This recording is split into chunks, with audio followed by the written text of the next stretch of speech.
हिंदुस्तान में जल्द ही common civil code यानी समान नागरिक संहिता लागू हो सकती है। केंद्रीय गृह मंत्री अमित शाह ने कल अपने भोपाल दौरे पर इस बात के संकेत दिए हैं। भारतीय जनता पार्टी की अगर हम बात करें तो हमेशा से भारतीय जनता पार्टी के कुछ प्रमुख मुद्दे रहे हैं, जैसे सीए रहा है, राम मंदिर, अनुच्छेद 370 और समान नागरिक संहिता। ये भारतीय जनता पार्टी के अस्तित्व से जुड़े हुए मुद्दे हैं और उनमें से संभवतः आखिरी समान नागरिक संहिता ही बचा हुआ है जिसको अभी तक लागू नहीं किया गया है। और अब अमित शाह का कहना है कि हम इसको भी लागू करने की दिशा में बढ़ रहे हैं। उन्होंने यह भी बताया कि उत्तराखंड में common civil code pilot project के तौर पर लागू किया जा रहा है, ड्राफ्ट तैयार किया जा रहा है, हम सब कुछ ठीक कर देंगे, लेकिन अपील करी अपने कार्यकर्ताओं से, नेताओं से कि आप कुछ ऐसा मत करना जिससे पार्टी को नुकसान पहुंचे। यानी कि अमित शाह का साफ कहना है कि पार्टी के नेता लोग अपने अपने इलाके में जो छोटे छोटे नेता हैं, जिनके वीडियोस वायरल करके, जिनके बयान वायरल करके विपक्ष जो है पार्टी का घेराव करता है, उनसे अपील की है कि आप कुछ ऐसा मत करिएगा जिससे पार्टी को बैकफुट पर जाना पड़े। बकाया हम संभालने के लिए तैयार हैं। मध्य प्रदेश के दौरे पर थे अमित शाह, उनके साथ में ज्योतिरादित्य सिंधिया सहित तमाम और नेता भी थे और साथ में तमाम बातें उन्होंने की। आइए आपको बताते हैं क्या कुछ भोपाल के दौरे पर अमित शाह ने किया है। उससे पहले नमस्कार, मेरा नाम है अनुराग मिश्रा और आप देख रहे हैं जनता जंक्शन।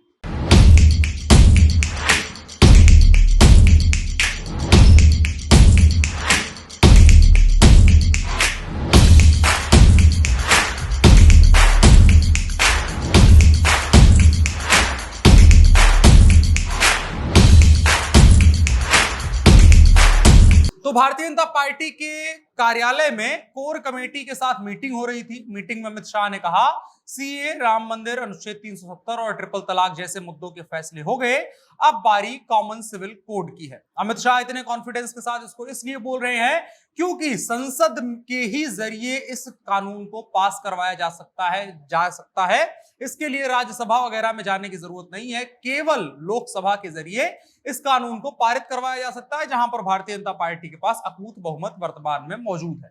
और इसीलिए अमित शाह ये कह रहे हैं कि देश में जल्द ही समान नागरिक संहिता लागू हो सकती है।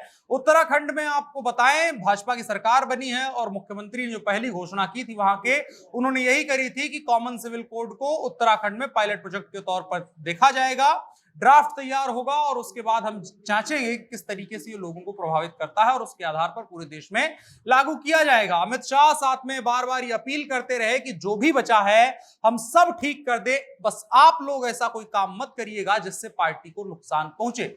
उन्होंने इससे पहले प्रदेश के सीनियर नेताओं से पूछा कि क्या देश में सब कुछ ठीक हो गया है। इसके बाद उन्होंने कॉमन सिविल कोड के मुद्दे पर चर्चा करी। शाह ने एक और बात का खुलासा किया जिसकी हम लगातार चर्चा कर रहे हैं कि प्रशांत किशोर और कांग्रेस के बीच में क्या चल रहा है। उन्होंने साफ कर दिया कि अगले चुनाव से पहले राहुल गांधी कांग्रेस के प्रदेश अध्यक्ष बन जाएंगे, लेकिन इससे चिंता करने की जरूरत नहीं है। राहुल गांधी अगर सेंटर में आएंगे तो कांग्रेस उससे और ही नीचे जाएगी, वो कोई चुनौती नहीं है। इस बैठक में प्रदेश अध्यक्ष वी.डी. शर्मा, मुख्यमंत्री शिवराज सिंह चौहान के साथ साथ कई बड़े नेता रहे। अमित शाह के साथ में ज्योतिरादित्य सिंधिया भी आए थे और उसके बाद दिल्ली भी चले गए।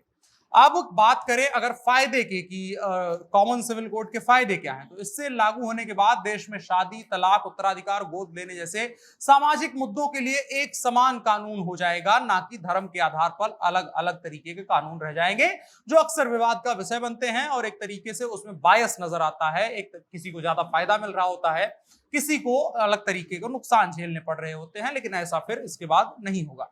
इसके अलावा धर्म के आधार पर कोर्ट में कोई भी अलग व्यवस्था नहीं होगी, ये सबसे बड़ी बात है। सेक्युलर कंट्री है, धर्म के आधार पर चीजें नहीं होनी चाहिए, तो ये उसकी तरफ बढ़ाया हुआ कदम है। संविधान का अनुच्छेद 44 इसे बनाने की शक्ति देता है और इसे केवल केंद्र सरकार संसद के जरिए ही लागू कर सकती है।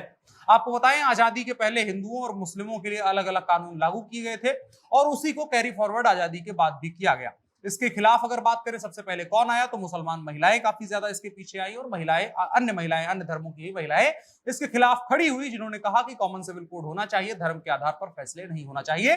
और इसके बाद भारतीय जनता पार्टी ने इसे अपने 3 प्रमुख मुद्दों में शामिल किया। साल 2014 के लोकसभा चुनाव के घोषणा पत्र में भी यह मुद्दा शामिल था। ट्रिपल तलाक इसी का समझिए बाय प्रोडक्ट है और उसको लागू करके भारतीय जनता पार्टी सकारात्मक संदेश मुसलमान महिलाओं के बीच में दे चुकी है। और इसके बाद जब कॉमन सिविल कोड भी मुसलमान मुसलमान महिलाओं का भी मुद्दा हुआ करता था। कई भारतीय महिलाएं जो अन्य धर्मों से भी ताल्लुक रखती है, उनका भी मुद्दा था और भारतीय जनता पार्टी ने इसको काफी अच्छे ढंग से भुनाया था, जो देश की महिला वोटर्स हैं उनको अपनी तरफ आकर्षित करने के लिए।